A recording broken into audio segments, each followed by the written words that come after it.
Девојчето со кибритчиња. Колку ли беше ладно таа вечер. Врнеше снег, а ноќта надоаѓаше. Беше тоа вечер наспроти Нова година. Во тоа ладно и темно доба, по улиците талкаше едно малечко сиромашно девојче, гологлаво и босоного. Да, таа од дома беше излегла обуена, но како да се оди во огромни чевли? Тие чевли беше ги носела незината мајка, ете колку беа големи, и девојчето токму тој ден ја имаше изгубено едната, додека трчеше по патот, исплашена од две кочии кои беа во итаница. Па така едната чевла не ја најде, а другата пак ја зеде едно момче кое рече дека од неа ќе биде многу добра лулка за неговите идни деца. И така девојчето шеташе боса, а незините ноџиња и беа поцрвенети и посинети од студот. Во джебот на незиниот стар скутник имаше неколку кутии влажни кибрити, а една кутија држеше в рака. Цел ден таа не беше продала ниту едно чкорче, а никој не и ни подаде барем грош. Таа талкаше гладна и измрзната. Изнамачена беше кутрата.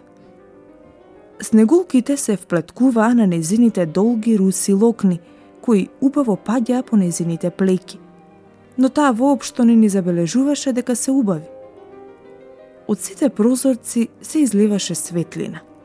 Улиците беа исполнети со вкусен мирис на печена гуска. Се чекаше новата година. Ете на што мислеше таа.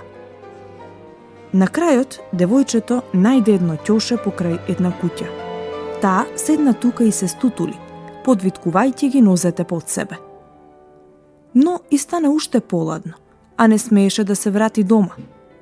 Таа немаше продадено ниту едно чкорче. Немаше заработено ни грош, а знаеше дека за тоа ќе добие ќотек од таткој. Згора на тоа размислуваше дека и дома ќе и биде ладно. Тие живееја на чардак каде завиваше ветерот, иако големите дупки во зидот беа затворени со сено и со партали. Незините рачиња беа сосема вкочанети. Ах, како ли би ги изгреал огнецот од едно мало чкорче. Само кога би смеела да извади едно чкорче, да го чкрапне од зидот и да се ги загрее прстињата. Девојчето со страв извади едно чкорче и чкрап. Чкорчето заискре и се разгоре. Девојчето го прикри со раката, а чкорчето почна да гори со рамномерен пламен, исто како светичка. Прекрасна светја. На девојчето му се стори како да седи пред голема железна печка со блескави бакарни топчиња и вратички. Колку прекрасно гори во неа огнот, колку е топло од него. Што е тоа? Девојчето ги испружи нозете кон огнот за да ги згрее. И одеднаш пламенот згасна. Печката исчезна.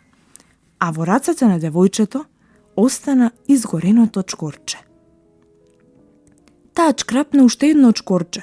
Тоа се разгоре, засвете и кога блескотот од него падна на зидот, тој стана прозрачен, како муслин. Девојчето виде соба, а во неа маса покриена со бело снежен чаршаф, на кој беа поставени садови од скап порцелан. На масата се ширеше чудесна арома. Беше поставена чинија со печена гуска со прелив од мудри сливи и јаболка. Најчудесно беше тоа што гуската одеднаш скокна од масата, со севљушката и ножот в грб и се стркала кон подот. Одеше таа право кон кутрото девојче. Но чкорчето се изгасна и пред сиротицата повторно се појави непробојниот, ладен и влажен зид. Девојчето запали уште едно чкорче. Сега таа седеше пред раскошна новогодишна елка. Таа елка беше многу повисока и поукрасена отколку онаа што имаше видено додека дзиркаше низ прозорецот од куќата на еден богат трговец. Илјадници свекички се разгореа на зелените гранки, а шарените цртежи со кои ги украсуваат излозите на продавниците гледаа на девојчето. Маличката ги подаде рацете кон нив, но чкорчето згасна.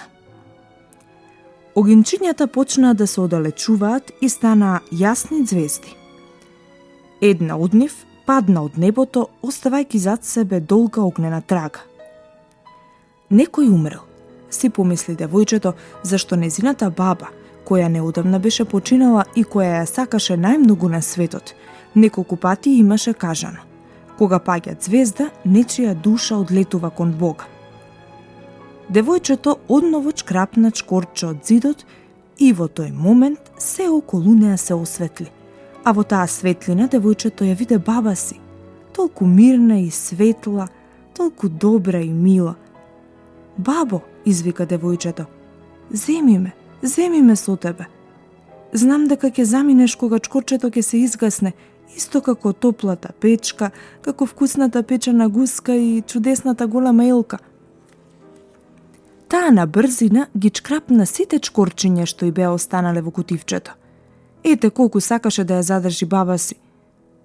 Чкорчињата засветеа со таква заслепувачка светлина, што стана посветло отколку кога е ден. Баба и додека беше жива никогаш не била толку убава, толку величествена. Таа го фати девојчето за рака и облеани со светлина и со радост, двете се вознесоа високо, високо, онаму каде не постои ниту глад, ниту студ, ниту страв. Тие се вознесоа кон Бога.